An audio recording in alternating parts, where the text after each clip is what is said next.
اور یہ عادت ویسے اچھی ہے، جمہوری پارٹیوں میں ہونی بھی چاہیے، وہ کھل کر اپنی چیزوں کا اپنے خیالات کا اظہار کرتے ہیں۔ اس کے ساتھ ساتھ مصطفیٰ نواز کھوکھر صاحب ہیں، بلاول صاحب کے یہ ترجمان رہے ہیں، اور اس وقت بھی انہوں نے اسی قسم کے ایک ایشو کے اوپر بلاول صاحب کی پالیسی سے اختلاف کرتے ہوئے باقاعدہ طور پر ترجمانی سے استعفیٰ دے دیا تھا۔ ابھی تک وہ واپس نہیں آئے، اگرچہ اس وقت ان کے والد صاحب نواز کھوکھر صاحب زندہ تھے، انہوں نے صلح شلح کروا دی تھی اور معاملات کول ہو گئے تھے، لیکن انہوں نے اپنی پوزیشن پہ وہ واپس نہیں آئے۔ اسی طرح اب بھی انہوں نے باقاعدہ اس پر بیان دیا اور میڈیا سے بات کی، اور انہوں نے کہا کہ پیپلز پارٹی جو ہے اس کو اس طرح کے فیصلے نہیں کرنے چاہیے جس سے ہماری پبلک میں بدنامی ہوتی ہے۔ ہمیں باپ کے ووٹ لینے کی ضرورت ہی نہیں تھی، ہم اس کے بغیر بھی جو ہے اپنا وہ لا سکتے تھے اپوزیشن لیڈر، تو ہمیں یہ فیصلہ درست نہیں ہے۔ ان کا یہ بھی کہنا تھا کہ اگر ہمیں دوسرے صوبوں میں جانا ہے، یعنی مطلب ہے سندھ تو باہر نکل کے پنجاب اور کے پی کے ادھر ادھر بڑھنا ہے، تو پھر ہمیں پبلک کے پالیٹکس کرنی چاہیے، پاور پالیٹکس نہیں کرنی چاہیے۔ بڑے دبنگ انداز میں انہوں نے ساری باتیں کی، تو جو مسلم لیگ نواز میں سے شین کو نکالنے کی کوشش کر رہی تھی نا پیپلز پارٹی، حمزہ شہباز کے ساتھ رابطے اور شہباز شریف کی تعریفیں، اور ادھر پیغام آ رہے ہیں، کبھی بلاول صاحب حمزہ صاحب سے مل رہے ہیں، کبھی حمزہ صاحب بلاول صاحب سے مل رہے ہیں، تو وہ تو ابھی نکلی کہ نہیں نکلی وہ تو آنے والا ویلا دسے گا، لیکن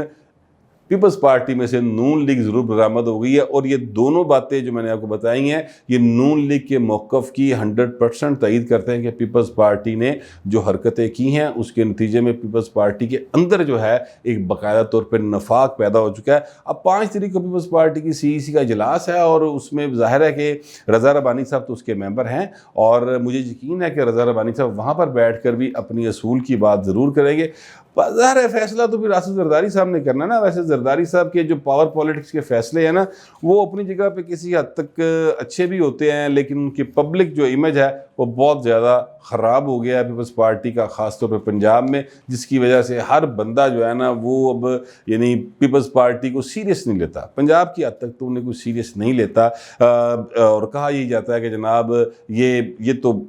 بی ٹیم بنے ہوئے ہیں اسٹیبلشمنٹ کی، یہ تو عمران خان کو ریپلیس کرنے چلے ہوئے ہیں، اور عمران خان کی جو حرکتیں ہیں وہ پیپلز پارٹی کر رہی ہے، اور یہ زیب نہیں دیتی۔ اچھا جی، یہ جو زرداری صاحب نے جتنی کوشش کی کہ جناب میں کسی طرح اپنے آپ کو ریپلیسمنٹ کے طور پہ پیش کر سکوں یعنی اسٹیبلشمنٹ کو، تو اس کے بعد اب جو انہیں ایک نیا ان کے خلاف، ظاہر ہے عمران خان وہ کوئی ویلا تو نہیں بیٹھا رہا نا، اس نے بھی کوئی سوچا ہوگا، اس نے بھی کوئی چال تو چلنی ہے نا، تو لہٰذا انہوں نے کیا کیا، جو براڈ شیٹ کا ایک سکینڈل تھا جس کی انکوائری کمیشن بنایا گیا تھا، اس کی رپورٹ آ گئی ہے، اور اس براڈ شیٹ کے سکینڈل میں سے نکلا کیا ہے، یعنی پہلے تو یہ ہے کہ اس رپورٹ کے اوپر کئی سوال ہیں۔ پہلا سوال یہ ہے کہ کاوے موسوی جو ہے جس نے آپ کے ساتھ ہاتھ کیتا، جن نے تانوں $70 ملین دا ٹیکہ لایا، اس کا آپ کو بلا کے بیان لینا چاہیے تھا۔ اس کو سمن تو کرتے، براڈ شیٹ کے جو کمیشن تھا شیخ عصمت سعید والا، انہوں نے بالکل اس کو سمن ہی نہیں کیا، اور حالانکہ وہ کاوے موسوی صاحب یہ کہہ چکے بار بار کہ جناب مینوں بلاؤ، میں حاضر، اگر آپ مجھے نہیں بلانا چاہتے یا کرونا کی وجہ سے کوئی مسائل ہیں تو میں آن لائن یعنی بیٹھ کر باقاعدہ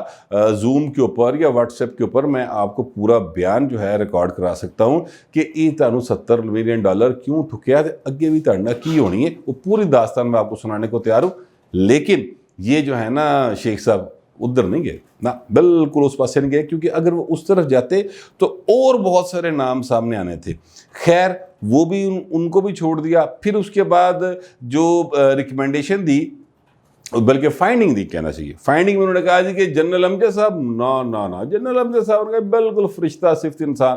کچھ نہیں ہونا، وہ بالکل غلط ہے اس کے اوپر الزام۔ انہوں نے تو کہہ دیا تھا کہ جناب یہ قانونی معاملہ ہے تو یہ قانونی لوگ دیکھیں گے۔ تو اس وقت کے پراسیکیوٹر جنرل نیب جو ہیں وہ تھے، مطلب وہ دنیا میں نہیں رہے، فاروق اعظم صاحب، ان پر انہوں نے ڈال دیا کہ جی فاروق اعظم صاحب کا قصور تھا، جنرل صاحب کا تو کوئی قصور نہیں تھا، جنرل امجد صاحب کا جنہوں نے معاہدہ کیا تھا، جنہوں نے سین ہوئے سن، انہوں نے کہا نا ان کا قصور کوئی نہیں تھا۔ اچھا یہ جو شیخ عصمت سعید صاحب ہے نا، یہ بھی اس وقت خود بھی ڈپٹی پراسیکیوٹر جنرل نیب تھے، تو انہوں نے اپنے آپ کو بھی بچا لیا، جنرل صاحب کو بھی بچا لیا، اور فاروق اعظم صاحب جو کہ دنیا سے جا چکے ہیں، انہوں نے کھاتے پات تھا پراٹ شیٹ دا سارا رولا اور کہا کہ جناب اب کیا کریں, مطلب انہوں نے قبر سے جا کے پٹیے, پاکستان کے عوام کیا کریں, وہاں پہ ان کا ماتم کریں بیٹھ کے. تو جو دنیا میں لوگ حیات ہیں, موجود ہیں, جن کے سائن ہیں, جنہوں نے جا کے ملاقاتیں کی, جنہوں نے یہ سارا کچھ کیا, انہوں نے کچھ نہیں کیا نا, بالکل ان سے اس طرف نہیں جانا, اس لیے کہ اس طرف پر جلتے ہیں. نام آپ نے سنا پورا, جنرل امجد صاحب, ہاں اس طرف نہیں جانا, بالکل اس طرف نہیں جانا. لیکن اگلی بات جو انہوں نے کی, جو آصف زرداری صاحب کی گردن پہ قانونی پھندا انہوں نے فٹ کیا نا, وہ انہوں نے یہ کیا ہے کہ جناب یہ جو ایس جی ایس کو ٹیکنا اور جو ہے نا اپنا ARY گولڈ ریفرنس, ان دونوں کا ریکارڈ جو ہے وہ موجود ہے, اور ان دونوں سے آصف زرداری صاحب بری ہوئے کہ ریکارڈ گم گیا. نیب نے کہا ریکارڈ گم گیا, لیکن ریکارڈ موجود ہے. انہوں نے کہا یہ ریکارڈ نکلوائیں اور جا کے عدالت میں پیش کریں نیب, اور وہاں سے ان کو سزا دلوائے, کیونکہ یہ جو ہے نا ان کو اسی بنیاد پر بری کیا گیا تھا, تو یہ کیس دوبارہ کھل سکتا ہے. لہٰذا آصف زرداری صاحب کے خلاف ایک یہ انہوں نے کام کیا. دوسرا انہوں نے کہا کہ 2008 میں $15 ملین جو ہے نا وہ ایک ایسے شخص کو ادا کر دیے پیپلز پارٹی کی گورنمنٹ نے, جو شخص براٹ شیٹ کا نمائندہ ہی نہیں تھا. تو لہٰذا پیپلز پارٹی کی گورنمنٹ جو ہے اور پیپلز پارٹی جو ہے اس کی ذمہ دار ہے, تو پھر ان کے خلاف بھی کارروائی کرے.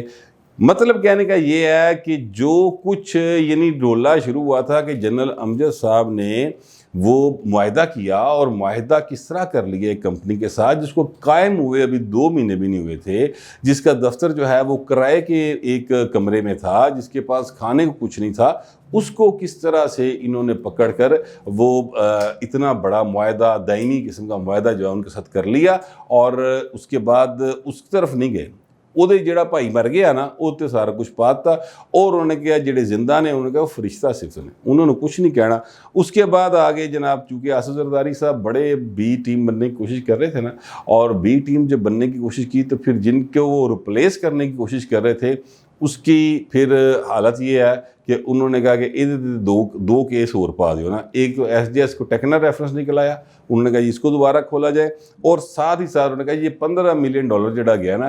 ایوی پیپلز پارٹی دی قیادت تو پڑھو.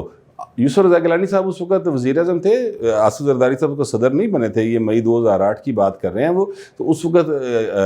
جو ہے نا صدر وہ نہیں تھے, اس وقت تک وہی صدر تھے, وہ جنرل مشرف والے, وہ کمانڈو صدر نہیں تھے اپنے, ہاں وہی تھے. لیکن بہرحال انہوں نے پیپلز پارٹی کی قیادت پر یہ 2 پھندے نویں فٹ کر دیے ہیں. تو زرداری صاحب جن کو بڑا دوسروں کو ایک چال چلنے کا شوق ہے, اور وہاں ابھی مجھے یاد آ گیا, پتہ نہیں ہونا ہے وہ کہاوت ہے وہ سنانی بھی چاہیے کہ نہیں سنانی چاہیے, لیکن میرا دل کر رہا ہے سنانے, تو میرا خیال میں سنا ہی دوں کہ جناب